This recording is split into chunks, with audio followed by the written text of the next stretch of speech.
오늘 우리에게 주시는 하나님의 말씀은 구약성경 창세기 2장 9절과 신약성경 누가복음 18장 15절에서 18절까지 말씀입니다. 먼저 창세기 2장 9절을 읽겠습니다. 구약성경 이쪽에 있고요. 앞에 화면에도 있습니다.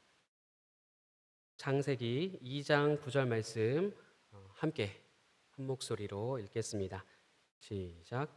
여호와 하나님이 그 땅에서 보기에 아름답고 먹기에 좋은 나무가 나게 하시니 동산 가운데에는 생명나무와 선악을 알게 하는 나무도 있더라.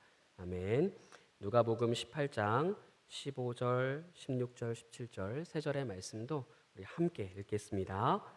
사람들이 예수께서 만져주심을 바라고 자기 어린 아기를 데리고 오매 제자들이 보고 꾸짖거늘 예수께서 그 어린 아이들을 불러 가까이 하시고 이르시되 어린 아이들이 내게 오는 것을 용납하고 금하지 말라.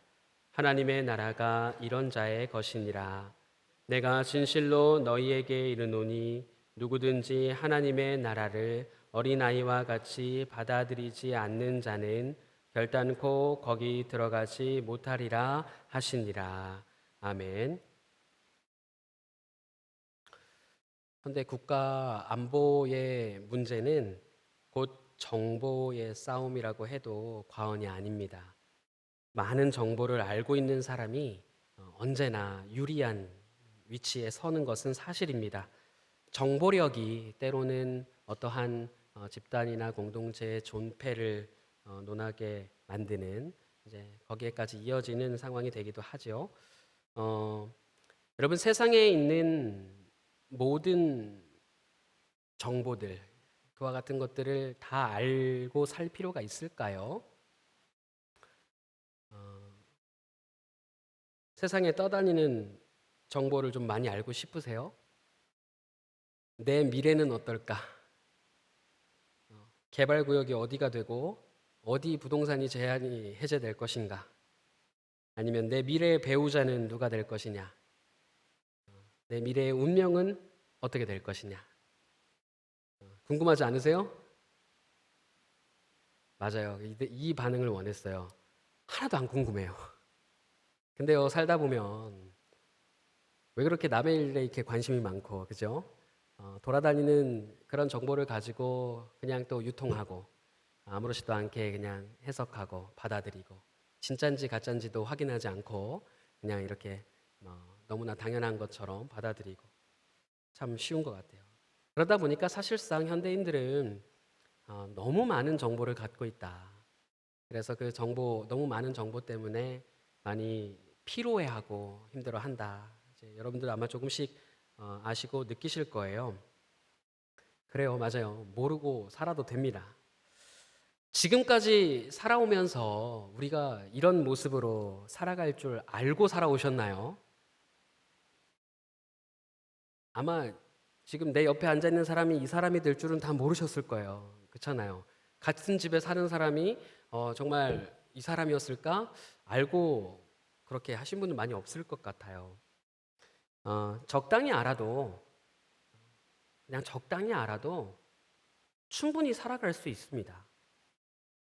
어, 그런데 그 적당히 알아야 한다는 것, 그것을 생각해 볼 때 우리는 무엇을 알아야 하겠습니까? 뭘 알아야 하겠습니까?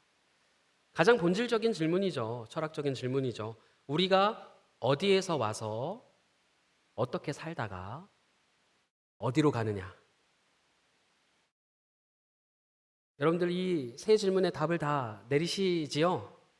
어디에서 와서 천국에서 왔습니다. 이러지 마시고 우리가 어디로부터 와서 어떤 모습으로 살다가 어디로 가느냐? 하나님께로부터 와서 하나님의 형상으로 살다가 하나님께로 돌아간다. 이게 지금 우리가 알고 있는 지식이고 진리이지 않습니까? 이것만 알아도 중요해요. 사라져요. 이것만 알아도 사라집니다. 욕심이 날 때마다 내가 아무것도 안 가지고 와서 결국 빈손으로 주님께 가는 거지라고 생각한다면 한 발짝 물러서게 될 수도 있고, 그렇죠?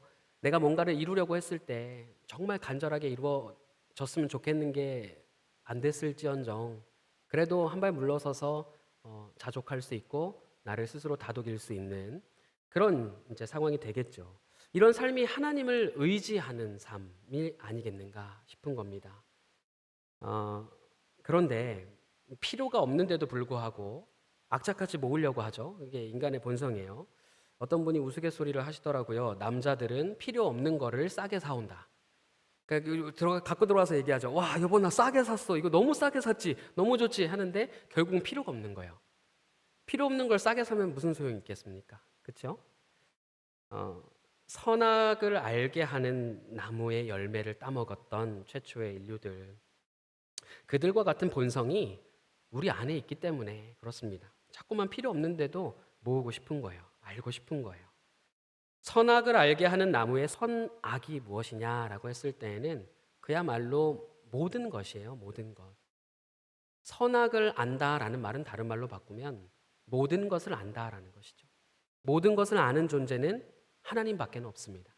그러니까 선악을 알게 하는 그 열매를 먹고 모든 것을 알게 된다 하는 사람은 곧 자신이 하나님과 같아진다 이렇게 생각을 하는 것이죠. 모든 판단을 다 내 스스로 하겠다는 것입니다. 다른 말로 바꾸면 더 이상 하나님을 의지하지 않겠다라는 것입니다. 반대로 선악을 알게 하는 나무의 열매를 먹지 않는다는 것은 어떤 의미입니까? 우리에 관련한 모든 판단을 다 하나님께 맡기겠다라는 것입니다. 창세기 24장 50절 말씀 보시면요. 이런 말씀이 있어요. 라반과 부두엘이 대답하여 이르되 이 일이 여호와께로 말미암았으니 우리는 가부를 말할 수 없노라 그래요. 이게 지금 무슨 말이냐면 이제 이삭 있지 않습니까? 아브라함의 아들 이삭이 리브가를 만나는 장면이에요. 리브가를 만나러 와서 정말 신비한 방법으로 서로를 알아보지 않습니까? 그리고 지금 이제 리브가를 데리고 가기 위해서 간 거예요. 그 집으로. 아브라함의 종이 가서 이제 리브가의 오빠 되는 라반과 아버지 되시는 부두엘이 이 모든 일은 하나님이 한 일이라고 우리는 믿는다. 그러므로 우리가 이걸 판단할 수 없다. 이렇게 이야기하는 장면이었어요. 세상의 모든 일들이 다 원인과 결과값이 정확한 건 아니죠. 우리가 선택하고 우리가 열심으로 했지만 그 열심히 한 만큼 돌아오지 않을 때가 많이 있어요. 때로는 제가 우리 아이들한테도 항상 물어보는데요. 초등학생들한테. 누군가에게 한 대를 맞으면 정확하게 한 대만 돌려서 때려주고 싶냐 아니면 여러 대 더 때리고 싶냐 이렇게 물어봐요. 여러분들은 어떠세요? 내가 한 대를 맞았어요. 그러면 정확한 강도와 정확한 그 부위와 정확한 임팩트로 한 대만 고스란히 돌려주고 싶으세요? 아니면 마구 휘두르고 싶으세요? 예. 지금 한 대, 두 대가 중요한 게 아니에요. 자존심이 상하고 특히 많은 사람들 앞에서 맞았다 그러면 그걸 어떻게 참아요? 그냥 가서 멱살 잡고 머리끄댕이 잡는 거죠. 인간이 그래요. 그렇죠? 어떤 것이든 내가 판단하지 않겠습니다. 하나님이 다 아십니다. 라고 하는 그 정확하게 뭔가 내가 허락하고 또 내가 납득하고 막 그런 일들이 일어나지 않아요. 세상에는 이해가 안 되는 일들만 가득하지 않습니까? 그런데도 불구하고 그냥 하나님을 의지하는 삶, 이와 같은 삶이 우리에게 좀 필요하다라는 것이죠. 이처럼 모든 지식이 없어도 태초의 이 에덴 동산의 모습을 보면 선악을 알게 하는 나무의 열매를 먹지 않아도 하나님이 주신 적당한 지혜와 지식을 가지고 충분히 살아갈 수 있었다라는 것입니다. 보세요. 아담이 짐승들의 이름을 다 지어줬잖아요. 그 정도 지식이면 대단한 거 아닙니까? 여러분 한두 가지 짐승 이름 짓다가 한 10마리만 지나가 보세요. 10마리요? 너무 많이 셌어요. 한 3, 4마리만 지나가서 내 자식 이름 둘만 있어도 이름 헷갈리잖아요. 큰애하고 둘째하고 이름 정확하게 부르시는 분 있으세요? 한 번에? 쉽지 않아요. 그렇잖아요. 근데 아담은요 어땠습니까? 짐승들 이름 다 지어줬어요. 그 정도만 해도 살만한 거 아니에요? 그리고 이 옆에 있는 여자가 어떤 여자예요? 하나님께서 나에게 돕는 배필로 주신 여자다. 또한 이 동산에서 내가 어떤 일을 하고 살아야 되냐? 하나님이 창조하신 이 아름다운 동산을 내가 잘 경작하고 다스려야 한다.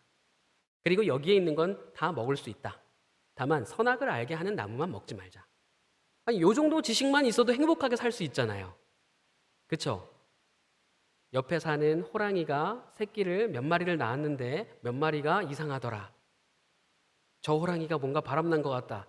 자기 남편을 버리고 딴 호랑이랑 자는 것 같다. 아, 쓸데없어요. 이 정도만 알아도 충분히 먹고 살 수 있고 하나님이 주신 자유를 누리면서 살 수 있다.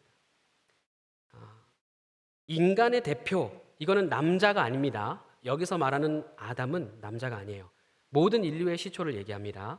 인간의 대표인 아담은 바로 이와 같은 상태, 충분한 지혜를 가지고 살면서 에덴 동산을 경작하고 다스리는 하나님의 형상으로 살았다 이 말입니다. 창세기 1장 27절 말씀 보면 하나님께서 남자와 여자를 창조하실 때 하나님의 형상대로 사람을 창조하셨다 그랬어요. 여러분, 하나님의 형상은 뭐겠습니까? 하나님의 눈, 코, 입을 닮는 게 하나님의 형상을 닮은 게 아닙니다. 하나님의 형상을 닮았다라는 것은 하나님의 생기를 부여받은 인간 아담이 하나님께 위임을 받아서 공의롭고 정의롭게 세상을 다스리는 것. 그것이 하나님의 형상이에요. 창세기 2장 15절 말씀에 보면 이렇게 나오죠. 그 사람들을 이끌어서 에덴 동산에 두었는데 그것들을 경작하며 지키게 했다. 여기서 경작하고 지키게 할 때에는 하나님께서 창조하시고 다스리시는 그 섭리의 주권, 그 주권, 하나님의 것인 그 하나님의 주권을 아담에게 위임하신 상태예요. 그러니까 적당한 지식을 갖고 모든 걸 다 알지는 못하지만 그래도 하나님의 그 주권을 가지고 이 에덴 동산을 가장 선하고 아름답게 다스리는 존재로 사는 것. 그것이 바로 하나님의 형상대로 사는 것이다라는 거예요. 그런데 조금 더 구체적으로 살펴보죠. 하나님의 형상으로서, 즉 신약의 말로 바꾸면 왕 같은 제사장으로서 사는 삶이거든요. 다스리는 거예요. 왕 같은 제사장으로서. 여러분 모두가 다 왕이고 여러분 모두가 다 제사장으로서의 역할을 부여받은 거예요. 그리고 그 역할을 충실하게 하고 살 때 하나님의 형상대로 사는 거거든요. 그러면 하나님의 형상대로 산다고 하는 건 구체적으로 어떻게 사는 거냐? 창세기 9장 6절에 동일한 단어가 반복되고 있어요. 어떤 내용이냐면 다른 사람의 피를 흘리면 그 사람의 피도 흘릴 것이니 이는 하나님이 자기 형상대로 사람을 지으셨습니다.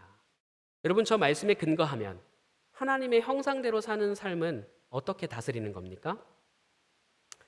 눈에는 눈, 이에는 이. 그러니까 억울한 사람 없이 잘못한 것은 정확하게 잘못을 짚고 그에 대한 적당한 책임을 질 수 있도록 다스리는 게 하나님의 형상이라고 성경은 말하고 있어요. 공의롭고 정의롭게. 아무도 억울한 사람이 없이 하나님의 법대로, 그러니까 선악을 알게 하는 나무의 열매를 아직 먹지 않았기 때문에 모든 기준은 하나님이고 나는 판단하지 않아요. 그러니까 그 기준대로만 판단하고 살면 그 모든 것들이 선하고 아름답게 유지될 수가 있는 거예요. 그런데 그래? 나는 왕 같은 제사장이고 피 흘린 자는 피로 갚으라 그랬어. 좋았어. 내가 이 역할을 한번 제대로 해보겠다. 잘못한 사람들을 다 붙잡아다가 모조리 다 그렇게 동일하게 처벌을 한다면 이거 정말 하나님이 원하시는 걸까요? 아니죠.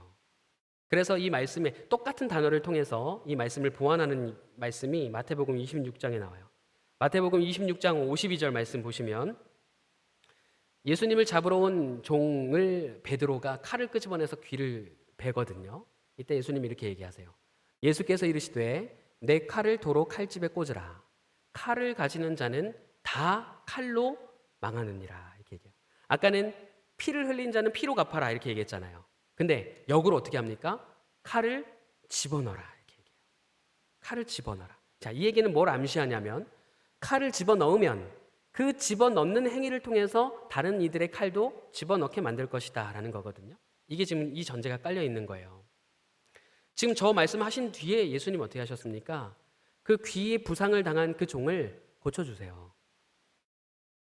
그러면 지금 예수님은 어떤 일을 하고 계십니까? 피를 피로 보복하면서 세상에 정의를 세우겠다 하면서 피의 보복을 하시는 분으로 계시듯입니까? 아니면 심지어 자기를 잡으러 온 군인인데도, 그 군사의 종인데도 그를 살리고, 동시에 너무나 앞서 나가서 내가 옳다라고 생각한 나머지 칼을 빼서 그 종의 귀를 베어버린 베드로도 그 허물을 덮으시는 거예요. 모두를 살리시는 그런 존재로 지금 예수님께서 계시되고 있는 것입니다. 그러면 에덴 동산에 서 있는 아담, 하나님의 형상대로 모든 것을 적당한 지식과 나는 다 할 수 없지만 하나님이 기준입니다라고 하는 그 삶의 태도로 다스리는 그 아담이 서 있었는데, 그 아담의 자리에 누가 대체되는 것입니까? 예수님께서 그 자리에 서 계신 거예요. 하나님의 형상대로 이 세상을 통치하고 다스리는 메시아, 바로 예수 그리스도. 피의 보복을 하는 것이 아니라 잡으러 온 종도 고치시고 세우시고, 실수한 제자도 용서하시고 바로잡으시는, 그리하여서 하나님 나라에 속한 모든 이들을 생명을 통해 살리시는 그 하나님의 형상으로서 메시아이신 예수 그리스도가 드러나고 있는 것이죠. 예수님은 이처럼 완벽한 하나님의 형상으로 이 땅에서 사셨던 분이십니다. 그분이 바로 우리 주님이세요. 자, 이와 같이 지금 제가 에덴 동산 중앙에 아담도 세워봤고요, 예수 그리스도도 서 계신 것을 우리가 함께 봤어요. 근데 이처럼 이와 같은 하나님의 생명, 하나님의 생기, 하나님의 형상으로 살아갈 수 있도록 만드는 하나님의 생기, 그 생기의 상징이 또 하나가 있는 거예요. 그게 뭐냐면 에덴 동산의 중앙에 있는 생명나무. 그 생명나무가 그 하나님의 생기와 하나님 나라의 힘을 상징한다라는 것이, 지금 하나님 나라의 모형으로서 지금 에덴 동산이 예시되고 있는 거거든요. 근데 그 하나님 나라라고 했을 때 막연하잖아요. 뭐가 하나님 나라냐라고 했을 때 이 상징을 보여주시는 거예요. 생명나무. 여러분, 하나님 나라에 어떤 생명력의 흐름이 있다고 가정을 해보면 우리는 어떤 사람들입니까? 그 생명력의 흐름을 거스르는 사람입니까? 아니면 그 흐름을 따라 사는 사람입니까? 그 흐름을 따라 사는 사람이에요. 그 힘을 거스르게 되면 결국 우리는 힘들게 되는 거죠. 하나님 나라의 삶을 살 수가 없어요. 어떤 힘의 흐름이 있다면 그 흐름을 따라 사는 게 우리의 모습인데, 9절 말씀을 보시면, 오늘 본문 9절이에요. 오늘 9절을 보시면 이렇게 얘기해요. 중반절에 보시면 좋은 나무가 나게 하시니라고 하는 단어가 있어요. 나게 하시니. 여기서 나게 하신다라고 하는 이 단어는 굉장한 힘을 갖고 있는, 힘을 담고 있는 단어예요. 여러분, 땅에서 나무가 자란다고 생각해 보세요. 땅에서 나무가 자란다는 건 우리가 겪어보지는 않았지만 엄청난 힘이죠. 사실은 여러분, 중력은 어디로 작용합니까? 위에서 아래로 끌어당기는 힘으로 아래로 작용하죠. 물은 어디로 흘러요? 위에서 아래로 흘러요. 근데 이 세상에 만약에 문학적인 표현입니다만 밑에서 위로 흐르는 물이 있다면 어디서 그렇게 흐르고 있을까요? 어디요? 웅성웅성한, 밑에서 위로 흐르는 물이 있다면 어디서 그렇게 흐를까요? 지하수요? 답을 드렸죠. 나무 얘기하고 있었어요. 문학적인 표현이라 그랬죠. 여러분, 이 창조의 자연의 법칙을 거스르고 물을 밑에서 끌어올리는 힘은 나무 안에서 작용해요. 그래서 만약에 우리가 나무를 엑스레이나 투시할 수 있는 뭔가로 본다고 하면 그 안에서 어떻게 됩니까? 물이 계속 위로 솟구쳐 오르죠. 실제로 여러분, 에덴 동산에서 강이 몇 개가 나오죠? 4개가 나와요. 에덴 동산의 가장 높은 곳에서 물이 발원하는데, 그 발원을 하려면 물이 땅에서 솟아나야 돼요. 땅에서 솟아나는 물이 그 강이 되고 그게 결국에는 밑으로 흐르거든요. 그래서 이스라엘 시대 때 히스기야 왕이 이 에덴 동산의 모습을 구현하고자 성전에다가 공사를 했어요. 밑에 물을 어떻게 해요? 펌프를 이용해서 물을 위로 끌어올려요. 그리고 위에서부터 터뜨려서 위에서 흐르게 만들어서 마치 여기가 에덴 동산인 것처럼 그것을 가시화시키려고 그런 대공사까지 했었어요. 이게 지금 무슨 말이냐면 하나님의 생명의 힘은 낮은 곳에서 위로 흘러요. 이 땅에서 하나님 나라를 이루신다고 하고 하나님의 형상대로 살아간다고 했을 때 그 뭔가 하나님의 나라와 하나님의 형상으로 살아가는 그 삶의 역동은 밑에서 위로 올라. 하나님이 나게 하시니 그랬어요. 밑에서 그 땅을 뚫고 하늘로 올라가는 거예요. 밑에서 위로 올라가는 그 강력한 힘을 가지고 하나님께서 하나님 나라를 이루시고 하나님의 형상대로 살아가게 하신다라는 거예요. 이 동일한 말씀이요, 지금 읽었던 9절의 말씀이 시편 132편에도 나와요. 시편 132편 17절 말씀에 보시면 내가 다윗에게 뿔이 나게 할 것이다, 이 얘기가 나와요. 다윗의 족속 가운데 메시아 예언이잖아요. 메시아가 나게 할 건데 그 나는 게 뿔이 나는 게, 저기서 나다라고 하는 것도요, 그냥 이렇게 살살살살살살살 이렇게 나는 게 아니고요, 정말 어마어마한 힘으로 강력하게 나오는 힘을 상징해요. 저게 같은 단어거든요. 뿔이 나오게 한다. 그 힘을 가지고 하나님의 형상을 가진 왕 같은 제사장들을 이 땅 가운데서 위로 들어 올리시겠다는 약속이에요. 그러면 이 역동 속에서 살아가는 우리는 어디를 지향하겠어요? 가장 낮은 곳에서 하늘을 향해, 위를 향해 지향하는 거예요. 정말 그 어마어마한 생명력을 가지고 땅에서 솟아난 그 생명의 나무가 에덴 동산의 중앙에 한복판에 서 있는 겁니다. 이게 하나님 나라의 상징이에요. 에덴 동산에 생명나무가 서 있고 그 생명나무의 생기를 받은, 하나님의 생기를 받은 아담, 인류가 하나님의 형상으로서 또한 서 있고, 뿐만 아니라 완벽한 아담이 되셔서 죄지었던 아담을 없이 하시고, 그 죄지었던 아담 때문에 하나님과의 관계가 다 끊어졌었는데 다시 새롭고 살아있는 한 사람, 곧 예수 그리스도를 통하여서 이 하나님의 형상을 다시 회복시키시는, 그와 같은 역사를 이루시는 예수 그리스도가 동산 한복판에 서 있는 거예요. 좀 심상이 이제 조금 눈에 익으십니까? 생명나무, 그 옆에 서 있는 하나님의 형상으로서의 아담, 그리고 그를 대체하는 예수 그리스도. 그러므로 우리 그리스도인들의 삶이 어떠해야 하느냐? 기본적으로 힘들어요. 예수를 믿는다는 건 기본적으로 힘듭니다. 왜? 사람들의 흐름과 일반적으로 우리가 살아가는 모든 법칙과 그와 같은 힘의 작용들을 거슬러야 하기 때문에 그렇습니다. 만유인력의 법칙이라고 하죠. 모든 걸 다 끌어당기는 거예요. 끌어당기는 거예요. 중력의 법칙을 거슬러. 만약 중력의 법칙이 정말 인간의 이기심으로 혹은 거짓의 욕심, 정욕, 그리고 내가 모든 것을 다 알고 판단하겠다는 그와 같은 우상 숭배심, 그리고 오늘 누가복음 본문에 큐티했던 것처럼 재물을 탐하는 마음, 그 재물을 우상으로 섬기는 마음, 이와 같은 모든 중력을 거슬려서 하늘의 삶으로 나아가는 사람, 억울한 자를 신원하고 보증하며 칼을 뽑아서 휘두르고 싶지만 도로 그 칼을 칼집에 꽂아 넣는 사람, 그리고 상한 귀를 다시 낫게 해주는 사람, 그와 같은 생명에 내 인생을 맡기면서 물 흐르듯 동행하는 사람, 그와 같은 사람이 바로 생명나무와 같은 사람이고 우리 그리스도인들의 모습이다라는 것입니다. 근데 이와 같이 이렇게 강력한 심상들을 가진 이 이야기들에 전혀 어울리지 않을 것 같은 그런 존재가 등장해요.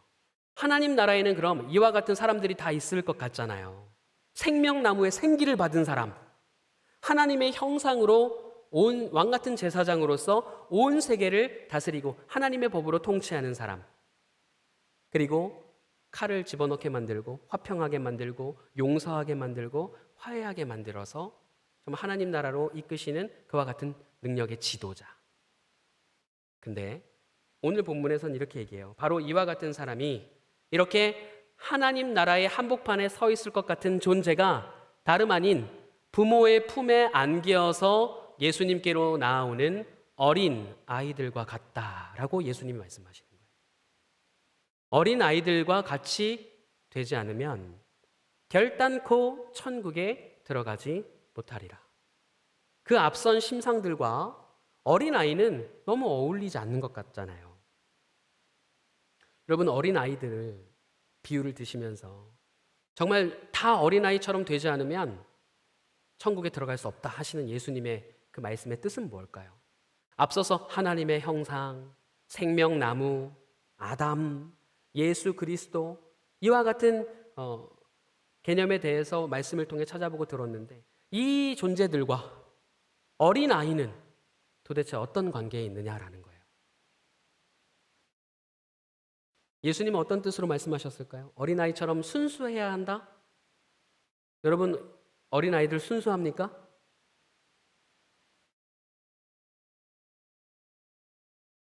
웃는 사람들은 당해본 거예요. 길 가다가 4살짜리 애를 귀엽다고 너무 귀엽다 했는데 에이씨 이러면서 팔을 뿌리치는 모습을 제가 직접 목격해서 너무 충격에 빠졌어요. 청소하시는 아주머니께서 길 가는 아이 너무 귀여워서 했는데 그 손이 더럽대요. 좀 극단적인 얘기는 하지만 제가 지금 말하려는 의도가 있어서 그래요. 모든 어린아이들의 순수성을 싸잡아서 이렇게 평가절하하려는 게 아니고요. 어린아이의 순수성을 두고 하신 말씀은 아니라는 거죠. 그럼 뭐 때문일까요? 이 당시에 어린아이들은요. 아무것도 가진 것이 없고 아무런 업적이 없고 무엇보다 가장 가난한 존재로 여겨졌어요. 그러니까 요즘처럼 우리 아이들 보면 아이고 소중하다, 아이고 귀하다 안 그래요. 오히려 아이들을 더 무시하고 그리고 오히려 더 아이들을 천대하고 그렇게 했어요. 그런 마음을 가지고 이제 아이들을 대하니까 사람들이 볼 때에는 아이들을 예수님께로 데려나올 때 어떻게 하고 싶은 거예요? 꾸짖고 싶은 거예요. 너무너무 꾸짖고 싶은 거예요. 그래서 아이들 계속해서 꾸짖었어요. 근데 예수님이 그 아이를 맞아들이면서 이렇게 얘기했어요. 이런 아이들을 내게 오는 것을 금하지 마라. 하나님 나라가 이들의 것이다. 이와 같은 자들의 것이다. 그러므로 아이들은요 아무것도 가진 것도 없고 연약한 존재고 정말 아무것도 할 수 없는 존재지만 예수님이 하나님 나라에 받아들이시겠다는 그 선언으로 인하여서 예수님이 어린아이에 대한 기준을 순수성으로 두고 계신 것이 아니라 오히려 아무것도 할 수 없어서 하나님을 전적으로 의지할 수밖에 없다라고 하는 그와 같은 마음으로 비유를 드신 거예요. 보세요. 이 아이가 지금 자기 발로 걸어서 예수님께 나아오고 있나요? 아니요. 자기 발로 못 걸었어요. 부모의 품에 안겨서 걸어 나오고 있었어요. 그리고 뿐만 아니라 이 아이가 지금 예수님께 나아올 때 뭘 바라고 나왔나요?